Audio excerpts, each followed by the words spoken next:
कई बार क्या होता है ना सर, लोग जॉब ढूंढ रहे होते हैं। अब एक एक डिफरेंस है, जॉब ढूंढने से ज्यादा बड़ा चैलेंज आजकल जो बच्चों को बन गया है ना, सही जॉब ढूंढना। तो वो कैसे सही जॉब का डेफिनेशन उनको पता चलेगा कि this is the job which where I should apply, या फिर मैं कहीं भी जाके अप्लाई कर दूं और एक ये मेरे लिए सही जॉब है या नहीं है, ये डिफरेंशिएट करना कैसे पॉसिबल है? मुझे ऐसा लगता है कि पहले तो आपको देखिए कुछ कुछ तो आपको एक्सपीरियंस से पता चलेगा कि आप इस जॉब में काम कर रहे हैं। मुझे ऐसा लगता है कि अगर आप कुछ कुछ लोगों को फॉलो करना शुरू कर दें, कुछ लीडर्स को फॉलो करना शुरू कर दें, कुछ ऑर्गेनाइजेशंस को फॉलो करना शुरू कर दें, ओके, देन आपको एक सही मैनेजर्स और मेंटर्स मिलने का बहुत अच्छा फायदा रहता है।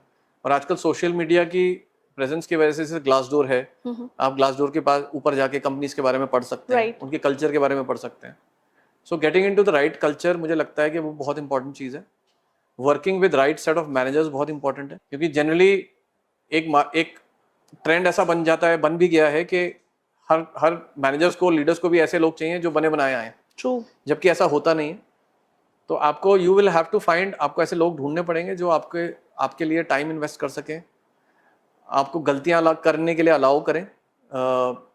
अगर आप ऐसे मैनेजर्स को, लीडर्स को ढूंढ सकें थ्रू सोशल मीडिया, तो मुझे लगता है कि एक बहुत अच्छा तरीका है आप सही जगह पे पहुंचने का। बाकी देखिए कई दफ़ा ऐसा भी होता है, अभी मैं एक कॉलीग से यहाँ ही मिला था इवेंट में, तो उनसे मेरी बात हो रही थी, तो उन्होंने बोला कि मैं एक फाउंडर लेड कंपनी में काम कर रही हूँ और फाउंडर्स बदलना नहीं चाहते हैं। तो मैंने उनको समझाया, मैंने कहा कि या तो आप कुछ ऐसे प्रमोटर्स ढूंढिए आपकी कंपनी के अंदर जो आपको लगता है कि उनको इन्फ्लुएंस कर सकते हैं। करेक्ट। अगर आपको लगता है कि वो वहाँ पे ऐसे कोई लोग ही नहीं है, तो उससे अच्छा है आप जॉब बदल लीजिए क्योंकि सही जगह पे होना भी बहुत जरूरी है। Exactly. और सही जगह पहुंचने के लिए कहीं ना कहीं से निकलना पड़ता है।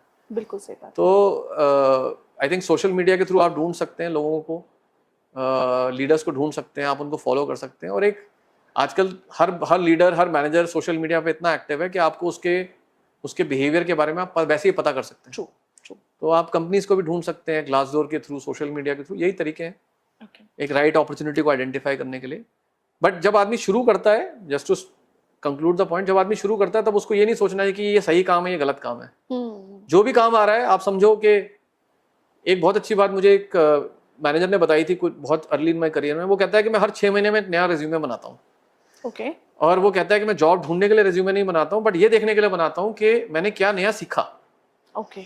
तो अगर आप हर 6 महीने में बैठ के अपना रिज्यूमे दोबारा से बनाएं और आपके पास अगर कुछ नहीं है नया ऐड करने को, तो इसका मतलब आपने 6 महीने खराब कर दिए। Wow. That can be another way of you finding that you really evolving. Wow. I think this is very useful. This can be a tool for a self-evaluation. Yes. So as you said, like social media. तो क्या networking आपके हिसाब से job placement में help करता है students को? बिल्कुल बिल्कुल। आई थिंक नेटवर्किंग एक बहुत अच्छा तरीका है। लिंक्डइन के थ्रू आप नेटवर्क करिए। मुझे लगता है कि आप अगर इवेंट्स वगैरह पे जाएं, आजकल एचआर के बहुत इवेंट्स वगैरह होते हैं, आप उस पे जाइए, आप उस पे वो करिए, वो भी बहुत ज़रूरी है। मुझे लगता है कि सोशल मीडिया पे आप अगर बहुत जल्दी अपने थॉट शेयर करना शुरू कर दें, even as a fresher, right, I think वो भी आपका एक सोशल मीडिया प्रेजेंस क्रिएट करता है। Correct. As a student self brand एक, मुझे लगता है वो भी बहुत ज़रूरी है।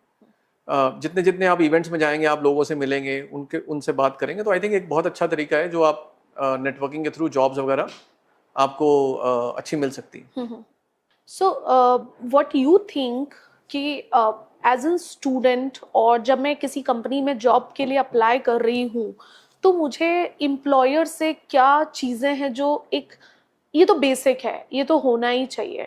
सो ऐसी कौन सी एक्सपेक्टेशंस हैं बीइंग अ स्टूडेंट और बीइंग अ जॉब सीकर कि मैं एक मेरे एम्प्लॉयर से डिमांड करूं और मेरे एम्प्लॉयर से मैं वो एक्सपेक्टेशन रखूं, वो क्या होना चाहिए? मुझे ऐसा लगता है कि देखो, टू इट्स ओन। देखिए कई लोग ऐसे भी होते हैं जो पानी की तरह होते हैं, राइट। कई इंसान ऐसे होते हैं जो पानी की तरह होते हैं, राइट कि जैसा घड़ा वैसी शेप, है ना, जैसा बर्तन वैसी शेप। मुझे लगा आप कहना चाह रहे हैं कि कहीं भी फैल जाते हैं। वो भी एक इंटरप्रिटेशन है। तो आपको ये समझना है कि आप कैसे हैं, ओके राइट? आपको अपने आप को समझना बहुत जरूरी है। क्या आप ऐसे इंसान हैं जो हर एनवायरनमेंट में अडेप्ट हो सकते हैं? तो आप किसी भी ऑर्गेनाइजेशन में जाके काम कर सकते हैं, ट्रू राइट? बट मुझे ऐसा लगता है कि एक बेसिक, मुझे ऐसा लगता है कि सबसे ज्यादा इंपॉर्टेंट चीज जो ये है कि रिस्पेक्ट जो होती है वो बहुत जरूरी है। ट्रू वो आपको सबसे ज्यादा डिमांड करनी चाहिए, राइट राइट? अगर आप ज्यादा पैसा डिमांड करेंगे एज अ फ्रेशर, मुझे लगता है कि वो गलत डिमांड है। अगर आप ये बोलेंगे कि मुझे ज्वाइन करते ही बहुत अमेजिंग काम मिल जाए, वो भी एक बहुत गलत डिमांड है।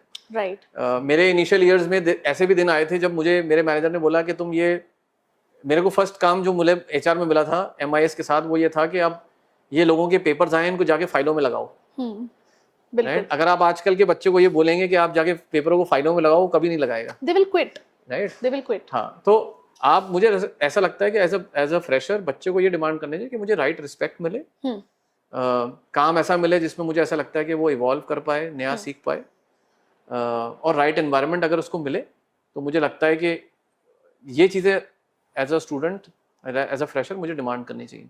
वाओ आजकल क्या हुआ है, मैं जैसा देख रही हूँ कि इतनी सारी अपॉर्चुनिटीज़ हैं, we are in a AI world now, so आप जहाँ देखो वहाँ अपॉर्चुनिटीज़ हैं, बट कहीं ना कहीं कंफ्यूजन भी उतना ही ज़्यादा बड़ा होता जा रहा है, बिकॉज पहले ऑप्शंस नहीं होते थे तो कंफ्यूजन नहीं होता था, बट अब नाउ ऑप्शंस बहुत सारे हैं तो कंफ्यूजन भी बहुत सारा है। तो इसके बीच में जो बैलेंस है वो बच्चों को कैसे बनाना चाहिए? देखिए, मैं तो इसको ज़्यादा ऑप्शंस को एक तरह से पॉजिटिव सेंस में देखता हूँ, क्योंकि पहले डॉक्टर इंजीनियर ही बनना चाहते थे सब लोग, यस है ना? तो अपने पैशन को आइडेंटिफाई करना चाहिए।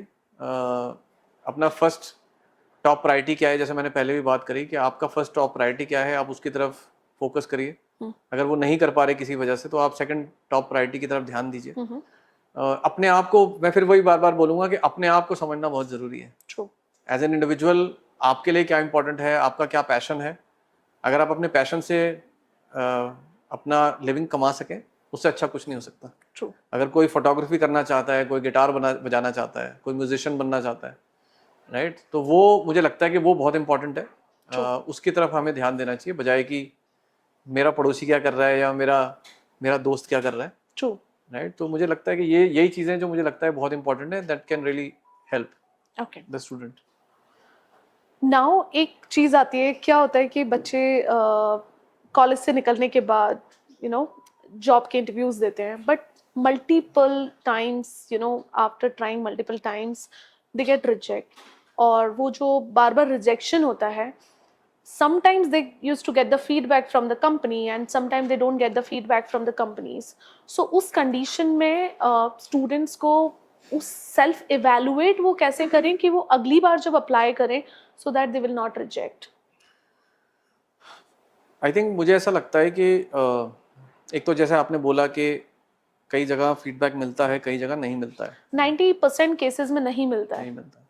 तो उसका अच्छा तरीका ये है कि आप या तो कोई कोच या कोई मेंटर आप ढूंढिए, जो आपको लगता है कि जो कॉलेज के थ्रू भी हो सकता है, कॉलेजेस भी आजकल फैसिलिटेट करते हैं मेंटर्स और कोचेस, जहाँ पे मॉक इंटरव्यूज वगैरह होते हैं, जहाँ पे स्टूडेंट्स को एक अपॉर्चुनिटी क्रिएट करी जाती है। वो एक अच्छा तरीका है, ओके मुझे लगता है।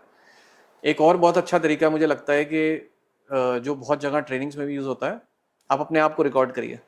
Oh nice. राइट? आप अपने आप को रिकॉर्ड करिए कि आपके सामने आप किसी को, अपने दोस्त को बिठाइए, उससे क्वेश्चंस पूछिए, उसको बोलिए कि आपसे क्वेश्चंस पूछिए, और अपने आप को रिकॉर्ड करके देखिए। अपनी बॉडी लैंग्वेज को जज करिए, अपने क्वेश्चंस को जज करिए कि आप किस तरह के आंसर्स दे रहे हैं। और अल्टीमेटली आप सबको ये समझना पड़ेगा कि इंटरव्यू जो होता है, चाहे आप कितने ही एक्सपीरियंस्ड हो, it is the feeling that you give to the individual, right?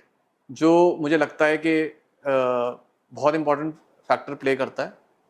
दूसरा, कई दफ़ा ऐसा भी हो, आप इस डायरेक्शन में भी जा सकते हैं जहाँ पे जो कंपनीज आ रही हैं, उनके इंटरव्यूज अगर आपको पता चल सकें किसी तरह से, तो आप उनके बारे में भी थोड़ा पढ़ सकते हैं, थोड़ा स्टडी कर सकते हैं कि उनका थॉट प्रोसेस क्या है, वो किस तरह से देखते हैं। यही तीन चीजें हैं। उस कंपनी का विजन क्या है, ये भी बहुत इंपॉर्टेंट होता है, ये भी बहुत इंपॉर्टेंट रोल प्ले करता है। बट अल्टीमेटली देखिए, मुझे ऐसा लगता है कि विजन बहुत इंपॉर्टेंट है, बट कई दफ़ा इंटरव्यूअर के साथ ये ना बहुत ये बहुत कोई इंटरव्यू जो प्रोसेस होता है ना, बहुत एक साइंटिफिक तरीका नहीं है। Exactly. अगर आप मुझसे पूछे तो, है ना? That is why I said that कि जो दूसरी तरफ बैठा है वो क्या सुनना चाहता है, उसको क्या फीलिंग मिल रही है आपसे बात करने से, राइट वो बहुत इंपॉर्टेंट फैक्टर प्ले करता है। राइट बट हाँ, कोचेस ढूंढना, मेंटर्स ढूंढना, सेल्फ रिकॉर्डिंग करना, मॉक इंटरव्यूज करना, आई थिंक ये चीजें हम अपने लेवल पे कर सकते हैं as a student, which can help. Prepare तो कर ही सकते हैं। Absolutely. So in our previous discussion we talked about कि बच्चे कैसे जॉब लगने से पहले की तैयारी क्या होती है और कैसे वो अपने आप को प्रिपेयर करते हैं, कैसे इंटरव्यू क्रैक करते हैं, उसके सारे आपने इजी स्टेप्स बताए। इन्हीं स्टेप्स के साथ अब बारी आती है फाइनली परफॉर्मेंस की, जहाँ पे अक्सर बच्चे फेल हो जाते हैं और या फिर गलत कंपनी ज्वाइन कर लेते हैं। तो जब कोई कंपनी ज्वाइन करता है और उससे एक एम्प्लॉयर का एक्सपेक्टेशन होता है, of course when somebody is paying you and then they are expecting some results, so उसमें जो परफॉर्मेंस रिलेटेड जो इश्यूज आते हैं बच्चों को, वो इश्यूज क्यों आते हैं? तो जनरली क्या होता है कि दो तीन रीजंस है। एक तो कई दफ़ा फ्लेक्सिबिलिटी की चैलेंजेस होते हैं, क्योंकि कई दफ़ा ऐसा होता है कि आपको इंटरव्यू के टाइम पे कंपनी ने कुछ इन्फॉर्म किया कि आपका रोल ऐसा रहेगा या ऐसा रहेगा, जो over a period of time में भी हो सकता है ज्वाइनिंग के बाद या आप किसी और टीम में चले गए तो वो थोड़ा डिफरेंट हो जाता है। ट्रू। वहाँ पे कहीं ना कहीं थोड़ा सा मिसमैच होता है। कई दफ़ा रेजिस्टेंस होती है कैंडिडेट की तरफ से कि नहीं, मुझे तो ये बताया नहीं गया था इंटरव्यू के टाइम पे, मैं ये नहीं करूँगा। आईटी इंडस्ट्रीज में स्पेशली क्या होता है कि हमारे यहाँ क्या होता है कि अगर जैसे फॉर एग्जांपल कोई एक पर्टिकुलर .NET पे या जावा पे काम करता है और उसको बोलता है कि इसका कुछ एडवांस वर्जन सीख लो या अपना टेक्नोलॉजी चेंज कर लो, तो स्टूडेंट्स जो होते हैं वो बोलते हैं नहीं, हम नहीं करेंगे, yes. हम नहीं सीखेंगे। तो वहाँ पे एक बहुत बड़ा फैक्टर वो बन जाता है। कई दफ़ा ऐसा भी होता है कि जो उनको ट्रेनिंग मिलनी चाहिए उस अकाउंट में जाने के बाद, वहाँ पे कंपनीज फेल कर जाती हैं, उनको सही टाइम नहीं दे पाती। तो वो भी एक इशू बन जाता है परफॉर्मेंस से रिलेटेड। तो यही मुझे लगता है मोटे मोटे दो रीजंस बनते हैं। या तो एक कैंडिडेट की फ्लेक्सिबिलिटी का इशू होता है, या मुझे लगता है कि कंपनीज जो एक लर्निंग देना चाहती है, जो देनी चाहिए उनको एक कैंडिडेट को, वो नहीं देती है, क्योंकि आजकल प्रॉपर ट्रेनिंग नहीं देती है। और ट्रेनिंग देखिए, ट्रेनिंग जो होती है वो क्लासरूम ट्रेनिंग से ज्यादा हैंड्स ऑन जो ट्रेनिंग होती है उसमें बहुत फायदा मिलता है। क्योंकि क्लासरूम में ट्रेनिंग जो होती है ना, वो प्रैक्टिकल लाइफ से बहुत डिफरेंट होती है। हम भी जैसे कई स्टूडेंट्स को, जैसे हम कैंपस से हायर करते हैं तो हम बच्चों को 3 महीने की क्लासरूम ट्रेनिंग देते हैं, बट जब वो ऑन द जॉब आते हैं तब उनको और बहुत डिफरेंट काइंड ऑफ चैलेंजेस आते हैं। तो कहीं ना कहीं कंपनीज भी वो फेल कर जाती हैं उनको एक प्रैक्टिकलिटी वाली ट्रेनिंग देने के लिए। और तीसरा मुझे लगता है कि कई दफ़ा जो उनके मैनेजर्स होते हैं, जितना टाइम उनको इन्वेस्ट करना चाहिए उन कैंडिडेट्स के ऊपर, वो भी नहीं देते हैं उनको। तो मुझे लगता है कि ये 3-4 रीजंस हो जाते हैं जहाँ पे एम्प्लॉयज जो होते हैं वो कहीं ना कहीं एज अ फ्रेशर या as an employee also fail कर जाते हैं।